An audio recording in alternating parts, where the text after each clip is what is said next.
Hello students, welcome to e-learning with Ankit. I hope your studies are going quite well and good. Students, this chapter metals and non-metals इसका last topic जो है थोड़ा सा difficult है, metallurgy जिसको आप कहते हो. तो this video is going to be completely dedicated for this topic only. उससे पहले सबसे इंपॉर्टेंट बात, as you all know that कि मेरा जो हैंड रिटन नोट्स है वो डिस्क्रिप्शन में आपको मिलेगा. You all can see that the complete notes of this chapter. ठीक है, ये जो एक्सट्रैक्शन टॉपिक आपको पढ़ा रहा हूँ देखो, ठीक है, नॉट ओनली दिस वन, जितने भी टॉपिक्स हैं इस चैप्टर के कंप्लीट नोट्स आपको मिलेगा. Go and download it from the description. वहाँ से आप डाउनलोड करोगे, you will have the complete notes of this chapter. चलिए without further delay let's start. हम स्टार्ट करते हैं अपना चैप्टर यहाँ पे, ये टॉपिक स्टार्ट करते हैं हम लोग. तो सबसे पहले बात करेंगे कि मेटलर्जी टॉपिक के स्टार्ट कहाँ से हुआ. That is a very important thing. देखो, स्टार्टिंग के लिए मैं यहाँ से ये चीज़ डिस्कस करूँगा सबसे पहले आपके साथ कि we all know that about reactivity series. बेटा वी ऑल नो दैट कि भाई पोटेशियम है हम लोग के पास, सोडियम है, ठीक है. फर्स्ट चैप्टर से हम लोग देखें potassium, sodium, calcium, magnesium is there, right, aluminium is there, ठीक है, जिंक है, आयरन है, सब अलग अलग है. बीच में हाइड्रोजन आ जाता है आपका, फिर हाइड्रोजन के नीचे कॉपर है आपका, ठीक है, mercury is there, silver and gold is there, सब अलग अलग मेटल्स है आपके, ठीक है. ये रिएक्टिविटी सीरीज है. तो अब जनरल क्वेश्चन यहाँ पे आपसे पूछता हूँ कि बताओ मुझे ये रिएक्टिविटी सीरीज में सिर्फ और सिर्फ क्या प्रेजेंट है. तो the very first answer you will gate कि सर इस रिएक्टिविटी सीरीज में हम लोग के पास मेटल्स है. And you know basic classes से, क्लास 7th और 6 से हम लोग ये चीज़ जान रहे हैं कि जितने मेटल्स हैं वो मेटल्स रिएक्टिव इन नेचर होते हैं. और since this metals are reactive in nature ना, तो वो कभी भी इंडिपेंडेंटली एग्जिस्ट नहीं करेंगे, वो हमेशा कंबाइंड फॉर्म में एग्जिस्ट करेंगे. आपके ध्यान से समझो what I am saying that कि मेटल्स जो है हमारे वो रिएक्टिव इन नेचर है. Since they are reactive in nature तो कभी भी अकेले एग्जिस्ट नहीं करेंगे, वो एक दूसरे के साथ कंबाइंड फॉर्म में एग्जिस्ट करेंगे. प्रॉबेबली हो सकता है कि आयरन लेट से मैंने एग्जांपल लिया, तो हो सकता है वो कार्बन के साथ कंबाइन करे, हो सकता है ऑक्सीजन के साथ कंबाइन करे, हो सकता है किसी और गैस के साथ. तो वो कंबाइंड फॉर्म में प्रेजेंट रहेगा. और ये जो कंबाइंड फॉर्म में मेटल आपके पास प्रेजेंट रहेगा, ये सिर्फ और सिर्फ आपका प्रेजेंट रहेगा कहाँ पे, अर्थ क्रस्ट पे, राइट. ये आपका प्रेजेंट रहेगा अर्थ क्रस्ट पे, ये प्रेजेंट रहेगा. तो याद रखना यही सब्सटेंस जो मेटल जो कि कंबाइंड फॉर्म में आपका अर्थ क्रस्ट पे प्रेजेंट रहेगा, it will be called as your minerals. इसी को हम लोग मिनरल्स कहते हैं. This is your minerals. अब इस मिनरल्स में से कुछ ऐसे मिनरल्स होंगे जहाँ से आप मेटल को बहुत अच्छे अमाउंट में, बहुत एक अच्छे परसेंटेज में आप एक्सट्रैक्ट कर पाओगे. तो ऐसे मिनरल्स को फिर हम लोग मिनरल्स ना कह के कि उसको ओर कहेंगे. ठीक है, इतनी बातें मैं और भी आगे हालांकि डिस्कस करूंगा, इसको हम इसको ओर कहेंगे. ठीक है, अब इसी ओर में से जो इम्प्योरिटीज़ रहेगा, जो सब्सटेंस है, उनको अलग करने की ही प्रोसेस को हम लोग बोलते हैं मेटलर्जी, जिसका कि नाम देखो हमने यहाँ पे दिया है metallurgy, the process of extraction आप जिसको कहते हो. Okay, so I hope this topic is clear to you. ये हम लोग का कंप्लीट ये टॉपिक हम लोग को डिस्कस करना है अभी मेटलर्जी के बारे में. ठीक है, आओ देखते हैं अगले पेज पे इसके बारे में हम लोग. ये देखो अब अक्रेंस ऑफ मेटल्स की अगर थोड़ा बहुत हम लोग बात कर लेते हैं, ऑल्दो अब इस टॉपिक का कोई रिलेवेंस नहीं है यहाँ पे, बट मैं डिस्कस कर ले रहा हूँ. जो सबसे ज़्यादा मेटल देखो पाया जाता है बेटा हम लोग का, दिस इज़ योर एल्युमिनियम. आप देख पाओगे दिस इज़ 8.1% एल्युमिनियम है हम लोग के पास. और यहाँ पे ये जो लिखा है पीपीटी में थोड़ा सा यहाँ पे मिस्टेक है मेरे से, ये ऑक्सीजन है यहाँ पे, राइट. ये 46.6% है. ध्यान देना इस चीज़ को. आई एम सेइंग दैट 46.6% ऑक्सीजन है, ये मेटल नहीं है आपका. ठीक है, ठीक है. आयरन देखो आप यहाँ पे, आयरन के पास है, कैल्शियम हम लोग के पास, अलग अलग मेटल्स है और यू नो डिफरेंट अमाउंट्स में ये प्रेजेंट है हम लोग के पास. अब आगे यहाँ से आओ, देखो ये समझाता हूँ आपको कि मिनरल्स क्या है, ओर्स क्या है. ठीक है, क्योंकि ये बेसिक टर्म है. अगर ये बेसिक टर्म आपको समझ में आए तो things will be little bit easier for you to understand. देखो बेटा, अब सिंपल सा मैंने एक एग्जाम्पल लेता हूँ वापस कि सपोज करो if I am taking the example of aluminium. ठीक है, मैं एल्युमिनियम मेटल का एग्जांपल लेता हूँ. अब एज्यूम करो कि एल्युमिनियम मेटल के हमारे पास दो सब्सटेंस मिल रहे हैं कंबाइंड फॉर्म में अर्थ क्रस्ट पे. एक को मैं लिख रहा हूँ Al2O3.2H2O. ठीक है, क्लासेस में भी चीज़ मैं डिस्कस कर चुका हूँ, again I am discussing this thing again. Al2O3.2H2O. और दूसरा कंपाउंड हमें मिला, दूसरा कंबाइंड फॉर्म में मिल रहा है हम लोग को Al2O3.H2O ओनली. ठीक है, अब इसका नाम क्या है, Al2O3.H2O. अब इसका नाम क्या है ये अभी मैं डिस्कस करूँगा. I just want to know from you all in the comment section कि आप इसका नाम क्या लिखोगे. ठीक है, अब देखो बेटा यहाँ से आप समझ जाए इस चीज़ को. पर्टिकुलरली हमें दो मिनरल्स मिले हैं यहाँ पे. ठीक है, एल्युमिनियम के, जो कि हमारे अर्थ क्रस्ट पे प्रेजेंट है. ये दो मिनरल्स देखो हमें यहाँ से मिले. मैं ये कह रहा हूँ कि इन दोनों में से ये वाला जो ओर है आपका, ये वाला जो सब्सटेंस है हम लोग के पास Al2O3.2H2O, if I am saying that कि यहाँ से आपको 70% पूरा प्योर एल्युमिनियम मिल जा रहा है. ठीक है, 70% प्योर एल्युमिनियम मिल रहा है। But in this case of Al2O3.H2O यहाँ से लेट से आपको 55% ही एल्युमिनियम मिल रहा है, ठीक है। तो ऐसा और ध्यान से देना, सॉरी, एक ऐसा मिनरल जहाँ पे आपको एक अच्छे अमाउंट ऑफ में, प्रॉफिटेबली लार्ज अमाउंट में आसानी से मिल जाता है आपको मेटल, उसको मिनरल ना कह के such type of mineral will be called is your ore. तो इसका मतलब एल्युमिनियम के केस में ये दो जो सब आपको मिले हैं दो मिनरल, इस मिनरल में से ये वाला मिनरल आपका ओर कहलाएगा, क्योंकि यहाँ से जो एल्युमिनियम मिल रहा है वो आपको अमाउंट में ज़्यादा मिल रहा है और प्रॉफिटेबली भी होना चाहिए, इस बात को भी आप याद रखना, ठीक है। आओ देखो यहाँ पे जो पीपीटी में लिखी बातें और यहाँ से पढ़ के आप देखो समझो, शायद चीज़ें और बेहतर आपको समझ में आएंगी। तो देखो सबसे पहले बात करेंगे मेटल और मिनरल्स और ओर्स के हमारे पास। देखो जो मैंने आपको प्रीवियस स्लाइड में एक्सप्लेन किया था वही सारी चीज़ें फिर से यहाँ पे है कि हाउ डू मेटल्स एग्जिस्ट। तो देखो मोस्टली जो मेटल्स हैं वो आपके ऑक्साइड के फॉर्म में एग्जिस्ट करते हैं, they exist in the form of carbonates, ठीक है, सल्फेट एक्सेट्रा फॉर्म में वो एग्जिस्ट करते हैं। अब ये हो सकता है कि एक कोई पर्टिकुलर मेटल हो, उसका मोर देन वन मिनरल हो सकता है। एक बहुत ही बढ़िया एग्जांपल आपके सामने ऑलरेडी स्क्रीन पे देखो यहाँ लिख रखा है कि एल्युमिनियम के दो मिनरल्स हैं, Al2O3.2H2O है और Al2O3.H2O है आपके पास, ठीक है। लेकिन अब इसमें से जिससे आप एल्युमिनियम को प्रॉफिटेबली एक्सट्रैक्ट कर सको, यानी एल्युमिनियम का परसेंटेज भी ज़्यादा हो, कॉस्ट कटिंग भी हो, आपका टाइम भी कम लग रहा हो, तो such type of mineral will be called as ore. ऐसे मिनरल को मिनरल ना कह करके we will call that such type of mineral को हम लोग ओर कहेंगे, इस बात आपको यहाँ पे याद रखना, ठीक है। तो मैंने यहाँ पे एग्जांपल लिया एल्युमिनियम का, अब जरूरी थोड़ी नहीं कि सिर्फ एल्युमिनियम एग्जाम में आएगा, हमें तो काफ़ी ढेर सारे यहाँ पे पूछे जा सकते हैं। तो आओ वन बाय वन पहले देख लेते हैं एक बार डेफिनेशन कि मिनरल्स क्या होते हैं हमारे, ठीक है, कुछ अलग अलग केसेस में और एल्युमिनियम के केस में और ओर में और भी सब्सटेंसेस प्रेजेंट है तो उनको गैंग इम्प्योरिटीज़ कहते हैं। इस सारी चीज़ों को पहले हम लोग प्रीवियस स्लाइड में इसको देख लेते हैं, देन आफ्टर द चीज़ें और थोड़ी हम लोग को क्लियर होंगी, ठीक है। देखो अब यहाँ से यही एग्जाम्पल जो अभी हमने यहाँ पे डिस्कस किया था आपके सामने, this is the same example again I am taking here. देखो आप Al2O3.2H2O लिखा है यहाँ पे, प्रॉब्लली शायद आपको दिख पा रहा होगा, एंड Al2O3.H2O देखो यहाँ पे हम लोग का लिखा है।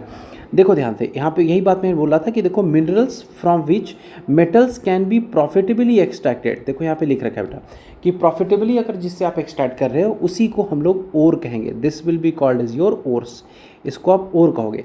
एल्युमिनियम के केस में देखो Al2O3.2H2O, यहाँ से आपका एल्युमिनियम का जो परसेंटेज है वो ज़्यादा मिलता है, तो देयरफॉर Al2O3.2H2O ये वाला जो सब्सटेंस है ये आपका मिनरल नहीं कहलाएगा, you can call it as a ore, इसको आप ओर कहोगे। वाइल जबकि सिंपली H2O वाला जो है इसको ओर नहीं कहोगे, ये सिर्फ और सिर्फ आपका ये मिनरल ही कहलाएगा, this can will be called as a mineral, ये मिनरल ही ओनली रहेगा, ठीक है। इसका मतलब यहाँ से मुझे ये बात समझ में आया कि जितने भी ओर्स हैं, देखो पॉइंट वाइज मैंने ऑलरेडी यहाँ पे लिखे हैं कि चीज़ें बच्चों को समझने में ईजी हो, जितने भी ओर्स हैं वो मिनरल्स तो जरूर होंगे बट सभी मिनरल्स और नहीं होंगे, जैसा कि देखो एल्युमिनियम वाले केस में था, ये Al2O3.2H2O ये वाला देखो कंपाउंड आपका मिनरल तो है बट ये और नहीं है, और ये जो और है आपका जैसे ये Al2O3.2H2O ये और है और ऑब्वियसली मिनरल के कैटेगरी से आया है तो मिनरल तो कहलाएगा ये हम लोग का। अब इस ओर में आप देखो एल्युमिनियम के अलावा हम लोग के पास देखो ऑक्सीजन भी प्रेजेंट है, हाइड्रोजन भी प्रेजेंट है यहाँ पे, तो in the respect of this chapter, context of this chapter हम लोग का, ठीक है, ये कहलाएगा आपका गैंग या तो मैट्रिक्स इसको बोलना, और एज अ कॉमन इसको बोल सकते हैं कि क्या प्रेजेंट है यहाँ पे, इम्प्यूरिटीज़ प्रेजेंट है, यानी ओर्स में इम्प्यूरिटीज़ भी प्रेजेंट है। अब इसी इम्प्यूरिटीज़ को अगर हम यहाँ से रिमूव करें, ठीक है, इसी इम्प्यूरिटीज़ को हम लोग रिमूव करने के ही प्रोसेस को बोलते हैं, या किसी भी तरीके से whatever the method that we employ to remove this impurities from the ores will be called as your metallurgy, इसी को हम लोग मेटलर्जी कहते हैं। आई होप इतनी बातें अभी तक आपको क्लियर हो गई होगी। एक बार फिर से सुन लो कि जितने भी हमारे पास मेटल्स होते हैं, ठीक है, whatever the metals we have, potassium, sodium, calcium, magnesium, ये सब मेटल्स हैं, और मेटल्स हमारे रिएक्टिव इन नेचर होते हैं। Since they are reactive in nature, वो कभी भी अकेले एग्जिस्ट नहीं करेंगे, वो हमेशा कंबाइंड फॉर्म में एग्जिस्ट करेंगे, ठीक है। If they are existing in the combined form, उसी को और अर्थ क्रस्ट पे एग्जिस्ट करेंगे वो कंबाइंड फॉर्म में, और उसी कंबाइंड फॉर्म को आप मिनरल्स कहते हो। अब एक ऐसा मिनरल जहाँ पे मेटल आपको प्रॉफिटेबली अमाउंट में एक्सट्रैक्ट आप कर सको, उसको मिनरल मत कहना, उसको ओर कह देना। हर एक ओर में कुछ ना कुछ इम्प्यूरिटीज़ प्रेजेंट होगा, उसी इम्प्यूरिटीज़ को निकालने के प्रोसेस को हम लोग बोलते हैं मेटलर्जी, ठीक है। तो आई होप यहाँ तक कॉन्सेप्ट आपको क्लियर है। अब आओ सिर्फ एल्युमिनियम का ही नहीं, कॉपर के भी ओर का नाम जानते हैं, मर्क्यूरी के ओर का नाम जानते हैं, क्योंकि इनसे अलग अलग बेस्ड क्वेश्चंस हमको पूछे जाते हैं।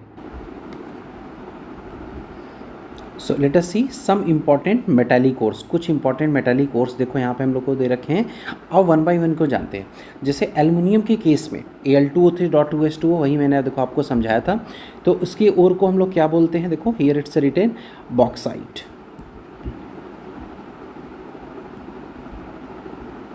ठीक है, sorry its name is written but still I have written. ठीक है, कॉपर का ओर जो देखो है उसको मेल्चाइट बोलते हो आप। PbS याद रखना, ये इंपॉर्टेंट है, गैलेना इसको बोलते हैं। Fe2O3 हेमेटाइट होता है, और सिल्वर के ओर को कहते हैं हम लोग सिनेबर कहते हैं। ठीक है, अब एक दो और मैंने यहाँ पे ऑलरेडी छोड़ दिए हैं, सभी चीज़ें मैं PPT में इंक्लूड नहीं कर पाया हूँ क्योंकि कुछ चीज़ें आपको नोट्स में मिलेंगे प्रॉपर, आप देखना वहाँ से। बट हाँ, एक क्वेश्चन यहाँ से आपके लिए है, I would love to see the answer of this in comment section. Zinc के दो ओर मिलते हैं बेटा, याद रखना, और इसके क्वेश्चंस भी होते हैं यहाँ पे। ठीक है, इसके रिएक्शंस आपके दिए हैं NCERT में। ZnCO3 एक होता है और एक होता है आपका ZnS। ठीक है, बताना इन दोनों की ओर का क्या नाम होता है। ठीक है, zinc carbonate and zinc sulphide, ये तो केमिकल नेम है। आई एम आस्किंग कि ये दोनों ओर के नाम बताओ, केमिकल नाम। ठीक है, तो ये कुछ इंपॉर्टेंट ओर्स के नेम थे, इसको आप याद रख लेना। कभी कभी MCQ क्वेश्चंस में ये क्वेश्चंस आ जाते हैं, तो शायद आपका एक नंबर यहाँ से आप अच्छे से गेन कर सको। आओ देखते हैं आगे कि अब इनको हम लोग कैसे आगे इसके स्टडी मेटलर्जी की स्टडी कैसे करेंगे। तो आओ पहले मैं आपको ये चीज़ समझाता हूँ इसको कि अब आगे इसको कैसे पढ़ेंगे। देखो फिर से अगेन आपको लेके चलते हैं रिएक्टिविटी सीरीज पे।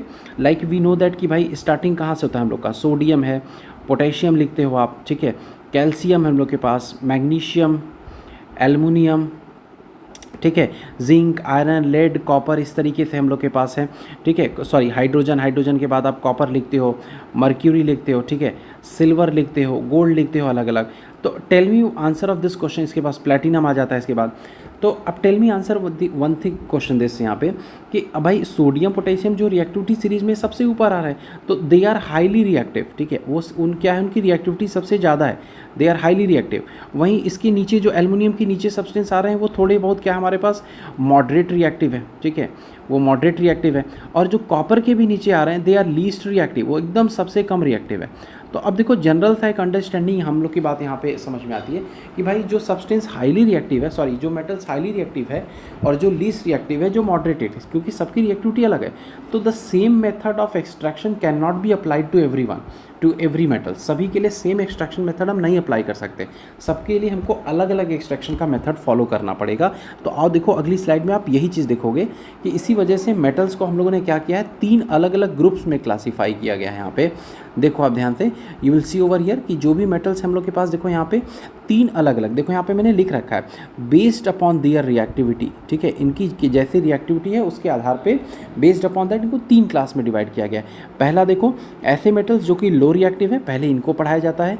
देन आफ्टर मेटल्स जो कि आपके मॉडरेट रिएक्टिव यानी रिएक्टिविटी सीरीज के बीच में आते हैं, और ऐसे मेटल्स जो रिएक्टिविटी सीरीज के हाई हैं यानी टॉप ऑर्डर पे आते हैं। ठीक है, सबको अलग अलग क्लासीफाई किया गया, अलग अलग ग्रुप में डिवाइड किया गया है, क्योंकि सभी सेम रिएक्टिविटी नहीं है तो सबका एक्सट्रैक्शन का मेथड भी अलग होना चाहिए। सबसे पहले हम लोग पढ़ेंगे ऐसे मेटल्स जो कि लीस्ट रिएक्टिव हैं, उनके ओर से मेटल्स को एक्सट्रैक्ट करना हम लोग सबसे पहले सीखेंगे। रिएक्शंस वगैरह सब कुछ यहाँ पे लिख रखे हैं, डायरेक्ट आप अगर आप नोटबुक अपने साथ लेकर बैठे हो तो you can start writing as well, थोड़ा सा हेल्प होगा, आपका रिवीजन होता चलेगा साथ में। आओ देखते हैं सबसे पहले ऐसे मेटल्स जो कि हमारे लो रिएक्टिव हैं। ठीक है, ट्रिक्स की हेल्प से मैं बताते चलूँगा आपको थोड़ा बहुत, तो शायद आपको चीज़ें समझ में आएगी जल्दी। आइए बेटा, सबसे पहले देखते हैं हम लोग कि metals low in activity series. 2 metals का यहाँ पे एग्जांपल लिया गया है। देखो first one is your silver, जो कि कॉपर के नीचे आता है तो लीस्ट रिएक्टिव है, और दूसरा यहाँ लिया है कॉपर हम लोगों ने। ठीक है, देखो आप यहाँ पे सिल्वर HgS लिखा है यहाँ पे।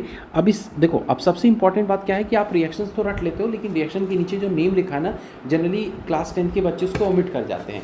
But as a part of answer writing what I will say that कि आपको ये लिखना चाहिए, जो कि इंपॉर्टेंट भी है आपका। तो HgS का पहले आप नाम देखो, मर्क्यूरिक सल्फाइड तो भी ये क्लास 9 का हो गया नाम, but in the context of this chapter याद रखना। देखो अभी मैंने आपको पिछली स्लाइड में दिखाया था कि इस ओर का नाम होता है सिनेबर, जरूर से लिखना। पहले स्टेप देखो दोनों में कॉमन है, यहाँ पे भी देखो, यहाँ पे लिखा है you can very easily you can see that कि इसको हीट किया जा रहा है। सेम उसी तरीके से यहाँ पे भी देखो आप ऑक्सीजन के प्रेजेंस में इसको हीट कर रहे हैं। यहाँ पे देख लो Cu2S लिखा है, this Cu2S is your copper glance, spelling याद रखना ध्यान से, this is your copper glance. ठीक है, तो कॉपर की ओर को Cu2S फार्मूला होता है इसका, और इसका नाम होता है कॉपर ग्लैंस। आप इसको याद रखना, ये पूछा जाता है। पहला स्टेप सब में दोनों के केस में क्या करेंगे हम लोग, the first step that is involve is heat करो। दोनों के केस में उसको हीट करो आप सिंपली, ठीक है। तो अब हीटिंग से क्या होगा कि वो जो भी आपने ओर लिया है that ore will convert into its respective oxide, वो दोनों आपके देखो रिस्पेक्टिव ऑक्साइड में कन्वर्ट हो जाएंगे। देखो यहाँ पे it has been converted into mercuric oxide और यहाँ देखो it has been converted into cuprous oxide, ठीक है। अब देखो ये और नहीं है, ठीक है, ये जो ऑक्साइड बनाई है एक पर्टिकुलर कंपाउंड है, तो यहाँ पे अलग से एज सच सिनेबर बॉक्साइड ये सब आपको नेम रटने की जरूरत नहीं है यहाँ पे। दूसरा चीज़ देखो मर्क्यूरी और ऑक्सीजन मिल गए, बचा है सिर्फ भाई सल्फर, तो ऑक्सीजन के साथ कंबाइन करके सल्फर डाइऑक्साइड बना लिया, यहाँ पे भी सल्फर डाइऑक्साइड बना दिया। सेकेंड स्टेप में क्या करना है कि फिर से आप मर्क्यूरिक ऑक्साइड को लो और उस मर्क्यूरिक ऑक्साइड को अब सिंपली सिर्फ हीट कर दो, ठीक है, कोई ऑक्सीजन वगैरह के प्रेजेंस में सिंपली हीट कर दो, क्योंकि ऑक्सीजन तो ऑलरेडी यहाँ पे प्रेजेंट है। जैसे ही आप हीट करोगे देखो आपको प्योर मर्क्यूरी मेटल यहाँ पे ऑब्टेन हो जाएगा, अलॉन्ग विथ ऑक्सीजन गैस आपका इवॉल्व करेगा। Important thing what I will tell you over there कि आप जब भी ये वाला रिएक्शन लिखना हमेशा याद रखना कि मर्क्यूरी का स्टेट देखो यहाँ पे क्या लिखा है, एल लिख रखना है यहाँ पे, क्योंकि वी नो दैट कि मरकरी एक ऐसा हम लोग का मेटल है जो कि लिक्विड स्टेट में पाया जाता है, तो इस बात का आप खासतौर पे ध्यान रखना, अदरवाइज हो सकते हैं कि your marks can be deducted in the exam. आओ अब कॉपर के केस में देखो थोड़ा सा कॉन्सेप्ट अलग है यहाँ पे। सेकेंड स्टेप में जो कॉपर ऑक्साइड देखो फर्स्ट स्टेप मिला था, सेकेंड स्टेप में फिर से अगेन उसी कॉपर पायराइट से सॉरी कॉपर ग्लैंड से आप रिएक्शन कराओ, हीट कराओ, देखो प्योर कॉपर मेटल आपको मिल जाएगा। This is how you can extract the pure copper metal which is low in reactivity series, ठीक है। रिपीट करता हूँ कॉन्सेप्ट को, एक बार याद रखना कि जो भी मेटल्स आपके रिएक्टिविटी सीरीज में लो आ रहे हैं दो स्टेप में होगा वो।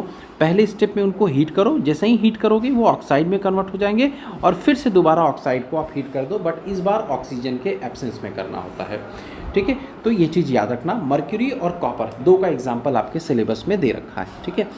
आओ अब देखते हैं मेटल्स जो हमारे रिएक्टिविटी सीरीज़ के मॉडरेट में आते हैं उनका क्वेश्चंस कैसे होगा, ठीक है। आओ देखते हैं, ये थोड़ा सा ज़्यादा कह लो कि इंपॉर्टेंट है दैन द लीस्ट रिएक्टिव वाले से। अब जो मेटल्स आपके मॉडरेट रिएक्टिव होते हैं, ठीक है, इसका सबसे बढ़िया एग्जाम्पल किताबों में ही दिया रहता है एग्जाम्पल, और यही एग्जाम्पल को पहले हम लोग देखते हैं जिंक के केस में। तो जिंक के दो, और मैंने स्टार्टिंग में पूछा था आपसे, देखो यहाँ पे इट्स ऑलरेडी गिवन ZnCO3 और दूसरा स्टूडेंट्स हम लोग के पास बेटा ZnS। ZnCO3 इसका नाम देखो होता है कैलेमाइन, ठीक है, इट्स रिटन हियर कैलेमाइन, और जो ZnS है इसका नाम होता है देखो zinc blende, it is called as a zinc blende. Spelling ध्यान देना कि ब्लेंड की स्पेलिंग क्या लिखी है यहाँ पे, जिंक ब्लेंड, ठीक है। अब कैसे करते हैं इसको, आओ देखो समझाते हैं आपको, थोड़ा सा ट्रिकी हेल्प लूँगा जैसे कि इस क्लासेस में भी आपको बताया है। अब देखो दो step for the metals which are occurring in the middle of the reactivity series, उनके लिए दो स्टेप लगता है हमारा, कैल्सिनेशन या तो रोस्टिंग। उससे पहले देखो एक इंपॉर्टेंट चीज़ मेरे से छूट गया यहाँ पे कि जो भी मेटल्स रिएक्टिविटी सीरीज के बीच में आते हैं ना, वो या तो कार्बोनेट के फॉर्म में एग्जिस्ट करते हैं या सल्फाइड के फॉर्म में आपके एग्जिस्ट करते हैं, प्रॉबेबली कुछ कुछ ऑक्साइड के फॉर्म में एग्जिस्ट करेंगे आपके, बट उनकी संख्या बहुत कम है। दो स्टेप्स देखो यहाँ पे लगता है बेटा हम लोग का, पहला है आपका कैल्सिनेशन या तो कह लो, दूसरा है हम लोग का रोस्टिंग। उसके बाद एक नेक्स्ट स्टेप है, देखो यहाँ पे स्लाइड में देखो यहाँ पे नीचे लिख रखा है, नेक्स्ट स्टेप आएगा, अभी हम उसके बारे में डिस्कस करेंगे। देखो अब ट्रिक क्या है आपकी, देखो कि कैल्सिनेशन सी वर्ड से स्टार्ट हो रहा है, सॉरी सी लेटर से, तो याद रखना जितने भी कार्बोनेट के ओर हैं उनके लिए आप, ठीक है, ये कैल्सिनेशन अप्लाई करना, जितने भी आपके देखो वॉट एवर द कार्बोनेट के ओर, जितने कार्बोनेट के ओर होंगे ना तो उनको कैल्सिनेशन। और रोस्टिंग में देखो एस लेटर आ रहा है, तो याद रखना इनके लिए जितने भी होंगे आप सल्फाइड के ओर जो जितने भी प्रेजेंट होंगे उनके लिए रोस्टिंग प्रोसेस अप्लाई करना। तो अब you can ask me the question कि सर आप ये बताओ कि कैल्सिनेशन और रोस्टिंग फिर है क्या, तो अब देखो ये समझाते हैं। कैल्सिनेशन कैंसिल वर्ड से थोड़ा सा सिमिलर लग रहा है, तो याद रखना इसमें ऑक्सीजन को आप कैंसिल कर दो या रिएक्शन कराते समय एयर को कैंसिल कर दो, मतलब एयर के एब्सेंस में अगर होगा तो उसको कैल्सिनेशन करेंगे बोलेंगे। रोस्टिंग में जिसका अपोजिट कर दो, इसमें ऑक्सीजन को कैंसिल किया था यानी एब्सेंस था, इसमें कह दो कि ऑक्सीजन के प्रेजेंस में रिएक्शन होगा, ऑक्सीजन के प्रेजेंस में सॉरी हीट करेंगे तो उसको हम लोग रोस्टिंग बोलेंगे, ठीक है। आओ एक एक करके समझते हैं। तो सबसे पहले देखो कार्बोनेट के केस में जिंक कार्बोनेट, जिंक कार्बोनेट देखो कार्बोनेट है, सी से कार्बोनेट, सी से कैल्सिनेशन, तो कैल्सिनेशन करेंगे। अभी मैंने बताया था कैल्सिनेशन में ऑक्सीजन को कैंसिल कर दो, देखो साफ साफ यहाँ पे लिख रखा है एब्सेंस ऑफ एयर, एयर के एब्सेंस में हीट करो। पहले स्टेप में क्या होगा देखो, तो यही सेम कॉमन है जो कि हमारे लीस्ट रिएक्टिव वाले में भी था। पहले स्टेप में देखो ये ऑक्साइड में आपका कन्वर्ट हो जाएगा, जिंक ऑक्साइड देखो यहाँ पे भी मिला है, जिंक ऑक्साइड यहाँ पे भी मिला है, और दूसरा चूंकि ये जिंक कार्बोनेट है तो कार्बन डाइऑक्साइड आपका यहाँ से इवॉल्व कर गया, ठीक है। पहला स्टेप हम लोग का ये था।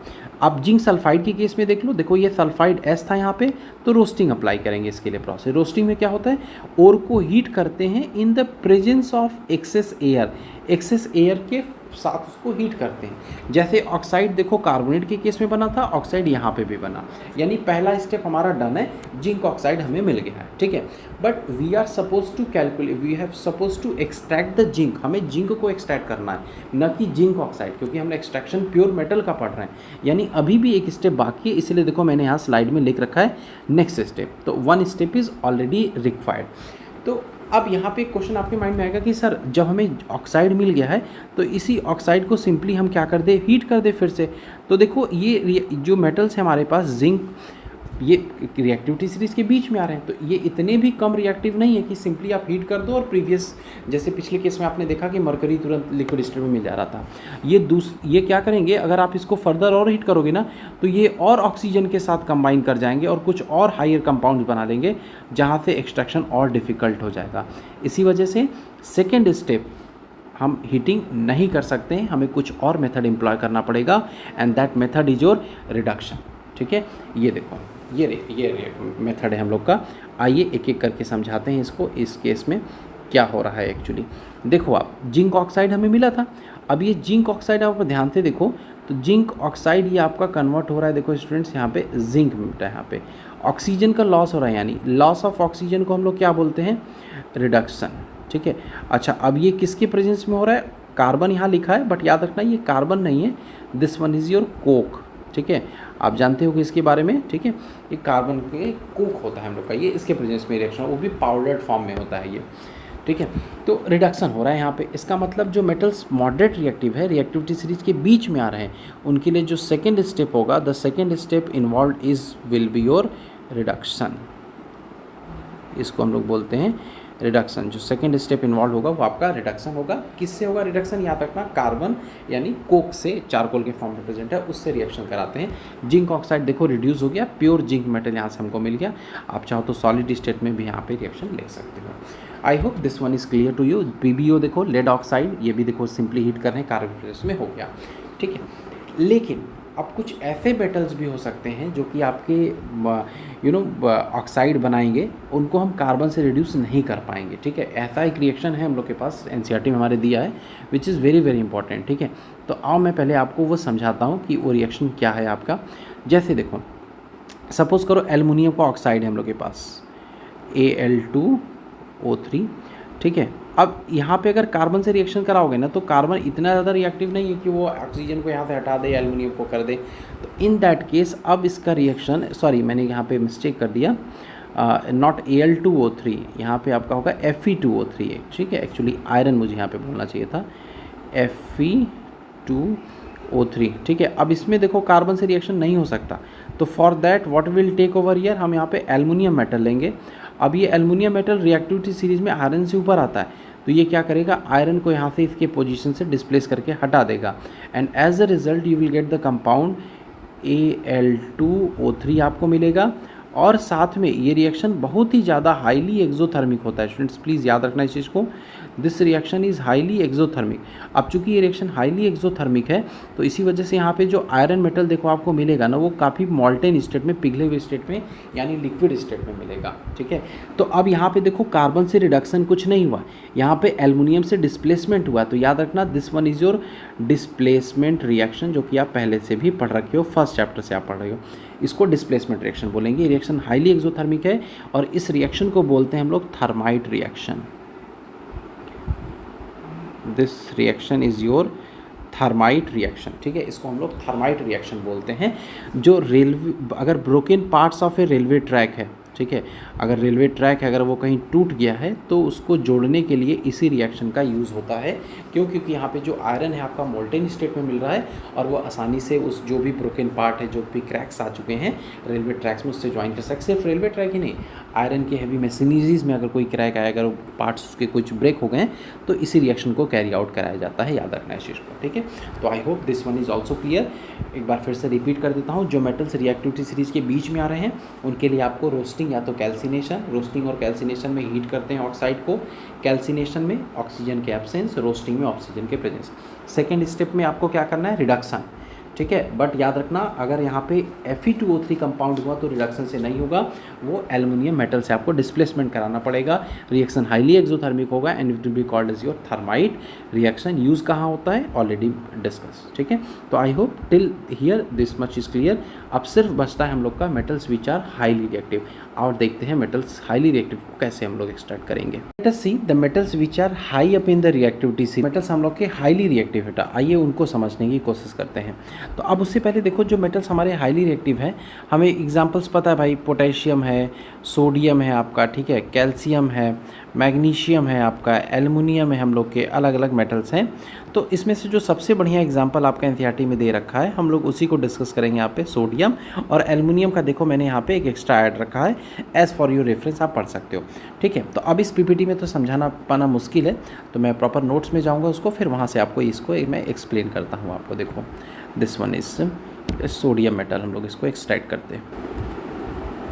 चलो तो students let us see the extraction of highly reactive metals. मैंने थोड़ा बहुत चीज़ें पहले से यहाँ पे ड्रॉ रखा है सो दैट वीडियो का ड्यूरेशन थोड़ा सा कम हो सके, ऑलरेडी वीडियो काफ़ी लेंदी हो जाएगा नहीं तो। अब देखो extraction of highly reactive metals के लिए जो मेथड हम लोग लगाते हैं उसको बोलते हैं electrolytic reduction method. Now why we say that electrolytic reduction method, ये मैं आपको बाद में समझाऊंगा, पहले आओ इसको एक्सप्लेनेशन मैं आपको देता हूँ, ठीक है। अब देखो इसके एक्सप्लेनेशन करने के लिए सॉरी एक्सट्रैक्शन के लिए हम लोग ने सबसे बढ़िया जो एग्जाम्पल लिया था दैट वाज योर NaCl। तो NaCl का ही एग्जांपल यहाँ पे ले रहे हैं हम लोग यहाँ पे, क्योंकि हमें सोडियम का एक्सट्रैक्शन हमें सीखना है जो कि हाईली रिएक्टिव मेटल है आपका। तो उसी सोडियम का हम लोगों ने NaCl का मॉल्टेन स्टेट लिया है। मॉल्टेन स्टेट मतलब ये समझना कि वाटर उसमें नहीं मिक्स है but still it is in the liquid state, ठीक है। उसको लावा वगैरह मत कंसिडर करना, कुछ क्लासेस में बच्चे एज अ लावा वो जो वैल्केनो वाला होता है वो कंसिडर करते हैं, वो गलत है बेटा, ठीक है। लिक्विड स्टेट में रहेगा यानी NaCl आपका, ठीक है। लिक्विड में अगेन कह रहा हूँ, लिक्विड में मतलब एक्वस अलग चीज़ है, लिक्विड अलग चीज़ है, तो don't make the two things the same, वो दो अलग अलग चीज़ें हैं। ये ले लिया हम लोगों ने यहाँ पे। अब सेटअप पहले आप समझो, हुआ क्या एक्चुअली, एक बीकर लिया, उसमें मॉल्टेन NaCl हम लोगों ने ले लिया, 2 इलेक्ट्रोड्स लगा दिए, वन इज़ योर एनोड, एक हम लोग का देखो यहाँ पे एनोड हो गया बेटा हम लोग का, and another one is your cathode, एक कैथोड हम लोग का। अब कैसे याद रखोगे पहली बात कि कौन सा एनोड है कौन सा कैथोड है, देखो ऐसे याद रखना। एक ट्रिक मैंने अप्लाई किया था जब मैं when I was in class 10 की भाई A पॉजिटिव, ठीक है, मतलब जब भी ब्लड ग्रुप का नाम आता है तो इधर माइंड में ना पहली बार याद क्या याद आता है भाई, A पॉजिटिव B पॉजिटिव ऐसे याद आता है।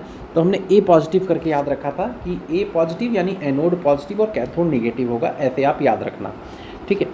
तो ये सेटअप था एक्चुअली हमारा, ठीक है। ये चीज़ 2 इलेक्ट्रोड्स हैं, ये एनोड और कैथोड हमारी 2 इलेक्ट्रोड्स हैं, ठीक है, यानी 2 मेटल्स के रॉड्स हैं, एक को बैटरी के पॉजिटिव टर्मिनल से, एक को नेगेटिव टर्मिनल से अटैच कर दिया गया।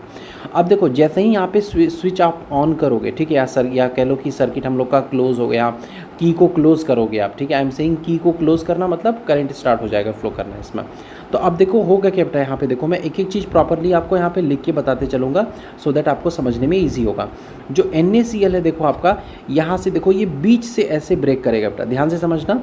NaCl आपका 2 चीज़ों में ब्रेक कर जाएगा, देखो यहाँ से एक Na+ में आपका ब्रेक कर जाएगा और ये Cl- में, क्योंकि हम इलेक्ट्रिसिटी पास कर रहे हैं एंड वी नो दैट कि यहाँ पे डिकम्पोजिशन होने लगेगा इसका, ये ब्रेक कर जाएगा आपका Na+ और Cl- में। अब 2 अलग अलग प्रोसेसेस समझो, एक रिएक्शन होगा आपका at cathode, I am writing here, और एक दूसरा प्रोसेस होगा आपका एट एनोड, ठीक है। अब देखो ध्यान से इस चीज़ को समझो कि कैथोड हम लोग का निगेटिवली चार्ज है एंड वी नो दैट कि unlike charges attract each other. तो आप खुद अपना लॉजिकल सेंस यूज़ करो और बताओ कैथोड की तरफ कौन से आयंस मूव करेंगे। तो ऑफ कोर्स यू से दैट कि सर ये पॉजिटिव चार्ज है तो ये नेगेटिव की तरफ मूव करेगी, यानी कैथोड की तरफ Na+ जाएगा आपका। तो अब देखो हो क्या रहा है, कैथोड की तरफ देखो कौन सा रिएक्शन हम लोग का होगा and how it will occur बेटा। देखो आप कैथोड की तरफ देखो ये Na+ गया, ठीक है। अब चूंकि कैथोड के पास, कैथोड ये ऑलरेडी देखो यहाँ पे देखो निगेटिवली चार्ज है, यानी इसके पास ऑलरेडी इलेक्ट्रॉन एक्सेस में है, तो ये Na+ को क्या करेगा, एक इलेक्ट्रॉन यहाँ पे दे देगा, या यूँ कह लो कि sodium will gain 1 electron from the cathode rod और ये वापस से किस में कन्वर्ट हो जाएगा, सोडियम मेटल में कन्वर्ट हो जाएगा आपका, न्यूट्रल सोडियम मेटल। तो यही सोडियम मेटल धीरे धीरे आपका क्या होगा, इस कैथोड पे जाके देखो नीचे डिपॉजिट होता जाएगा, ऐसे जमता चल जाएगा। It does mean after some times you will see that कि जो कैथोड है ना, जो रॉड है आपकी कैथोड की ना, दिस विल बिकम थिक, ठीक है, ये आपका थिक हो जाएगा, ये मोटा हो जाएगा, आप नीचे से आप ये देखने लगोगे, ये चीज़ आप ऑब्जर्व करोगे। इट डज मीन असर्शन या रीज़न में कहीं ऐसा क्वेश्चन आता है तो आप याद रखना कि इन इलेक्ट्रोलिटिक रिडक्शन, जो कि हाईली रिएक्टिव मेटल्स का प्रोसेस होता है एक्सट्रैक्शन का, उसमें जो मेटल है, प्योर मेटल है, it gets deposited at cathode, anode, none of them, या कुछ ऐसा भी ऑप्शन, जो भी ऑप्शन आए हमेशा आप कैथोड को ही टिक करोगे। ये देखो कैथोड का रिएक्शन था, यहाँ क्लियर हो गया। अब एनोड देखो पॉजिटिवली चार्ज है, तो ऑब्वियस सी बात है भाई, उस पर क्या अप्रोच करेगा, Cl माइनस, जो कि हम लोग का ये है। तो अब Cl माइनस देखो यहाँ जाएगा और इसके पास ऑलरेडी पॉजिटिव चार्ज है, यानी उसको इलेक्ट्रॉन की ज़रूरत है, तो ये Cl माइनस यहाँ पे गया एनोड की तरफ, और ये अपना एक इलेक्ट्रॉन देखो यहाँ से लॉस कर देगा। Just by losing one electron ये प्योर क्लोरीन एटम में कन्वर्ट हो जाएगा, इलेक्ट्रॉन लॉस कर दिया। अब एक जनरल सा क्वेश्चन मैं आपसे यहाँ पूछता हूँ, क्लासेस में भी कई बार डिस्कस किया है। इफ़ आई से ऑक्सीजन, आप कभी भी O नहीं लिखोगे, आप O2 लिखते हो। इफ़ आई हाइड्रोजन, तो आप बोलेंगे हाइड्रोजन, बट आप लिखते समय H2 लिखते हो, है ना, क्योंकि ये सब गैसेज और डायटॉमिक के फॉर्म में एग्जिस्ट करते हैं। ठीक उसी तरीके से क्लोरीन हो चाहे फ्लोरीन हो, whether it's a bromine, iodine, ये सब गैसेज हैं, तो ये कभी इंडिविजुअल एग्जिस्ट नहीं करेंगे, गैसेस के फॉर्म में एग्जिस्ट करेंगे। तो एक क्लोरीन एटम दूसरे क्लोरीन एटम के साथ फिर यहीं पे कंबाइन करेगा, एंड दोनों मिल करके ये बना देंगे Cl2, जो कि गैसियस इन नेचर है, और ये एनोड से आपका यहाँ पे क्या करेगा, ये इवॉल्व करके निकल जाएगा Cl2, सिर्फ और सिर्फ हम लोग का प्योर मेटल बच गया, जो कि कैथोड पे डिपॉजिट है। So this was the complete process of extraction of highly reactive metals. अब मैं बात करता हूँ कि इसको हम लोग क्यों कह रहे थे इलेक्ट्रोलिटिक रिडक्शन मेथड। आप देखो यहाँ पे एक टर्म मैं यहाँ पे बताता हूँ, पहले चैप्टर्स में भी ये चीज़ बताया, नोट्स में भी हमारे दिया है। देखो एक टर्म आप देख रहे हैं यहाँ पे OIL, और यहाँ पे दूसरा टर्म होता है बेटा हम लोग का RIG, ठीक है। O का मतलब है यहाँ पे ऑक्सीडेशन, ठीक है, मैं शॉर्ट फॉर्म में लिख रहा हूँ, और R का मतलब है यहाँ पे रिडक्शन, ऐसे याद रखना, ठीक है। फिर से मैं टर्म्स बोल रहा हूँ, देखो oxidation is loss of electron and reduction is gain of electron, ठीक है। तो अब आप देखो प्योर मेटल वाला केस देखो, आप सोडियम वाला केस देखो, क्योंकि हमें क्लोरीन से तो मतलब नहीं, हम सोडियम का एक्सट्रैक्शन पढ़ रहे हैं। देखो सोडियम ने एक इलेक्ट्रॉन यहाँ पे गेन किया, देखो इसको ये एक इलेक्ट्रॉन यहाँ पे मिल रहा है, तब तो जाके ये सोडियम यहाँ पे कन्वर्ट हुआ है, ठीक है। तो ये इलेक्ट्रॉन हम लोग का देखो यहाँ पे क्या किया है, यहाँ पे गेन किया है। तो आप खुद देखो जब प्रोसेस गेनिंग का है, देखो यहाँ पे मैंने बोला है reduction is gain of electron, ठीक है। इसने इलेक्ट्रॉन यहाँ पे देखो गेन किया है आपका, तो it does mean electron gain किया है, तो ये रिडक्शन प्रोसेस है, और किसके प्रेजेंस में हुआ, इलेक्ट्रिसिटी पास करने की वजह से। So therefore we will say that कि जो एक्सट्रैक्शन है हाईली रिएक्टिव मेटल्स का, उनको एक्सट्रैक्ट करने के लिए जो प्रोसेस या जो मेथड हम लगाते हैं, that will be called as your lytic हम लोग का हो रहा है, यानी ब्रेक डाउन हो रहा है। देखो NaCl ब्रेक डाउन हुआ था, Na+Cl बने, electrolytic reduction method. I hope this topic is clear to you. नहीं समझ में आया प्लीज़ रिवाइंड करके एक बार फिर से पढ़ना, बिकॉज ये काफ़ी ज़्यादा इंपॉर्टेंट है, ये इलेक्ट्रोलिटिक रिडक्शन मेथड। ये लॉन्ग आंसर टाइप में क्वेश्चन पूछा जाता है। रिपीट करता हूँ, ऑल दो आई अंडरस्टैंड कि मैंने काफ़ी टाइम ले लिया आप लोग का। जो मेटल है वो कैथोड पे डिपॉजिट होगा और वहीं पे रिडक्शन होगा, और इसका नाम इसीलिए पड़ गया है electrolytic reduction. Highly reactive metals का ही हम लोग इसको करते हैं, ठीक। एक नोट पॉइंट कह लो या एक बोनस टिप्स है इसका, कि एक और प्रोसेस होता है फर्दर जिसको हम लोग बोलते हैं इलेक्ट्रोलिटिक रिफाइनिंग। याद रखना, electrolytic refining is something different and electrolytic reduction is something different. दो अलग अलग चीज़ें हैं, आपको मैं यहाँ पे दिखा देता हूँ। यॉल के so this is a electrolytic refining, ठीक है। ये अलग एक प्रोसेस हो जाता है हम लोग का, इलेक्ट्रोलिटिक रिफाइनिंग है ये आपका, ठीक है। ये याद रखो, ये किसी पर्टिकुलर एलिमेंट के लिए नहीं है, ये लास्ट स्टेप होता है। देखो यहाँ पे लिखा हुआ है the last step of extraction. तो ये मैं किसी और फर्दर वीडियो में डिस्कस करूँगा, क्योंकि वीडियो ऑलरेडी काफ़ी लेंदी हो चुका होगा अब तक शायद। तो चलिए, thanks for watching. In case of any doubt any thing regarding this chapter, not only from extraction, किसी भी चीज़ से कोई भी टॉपिक है, डिस्कशन डाउट का है, कमेंट मी देयर, ठीक है। As soon I see your comment, I reply कि क्या उसका पर्टिकुलर सोल्यूशन हो सकता है। Once again thank you for watching, keep growing your subject chemistry, and just a simple request, don't forget to like, share and subscribe. Thank you once again my dear students.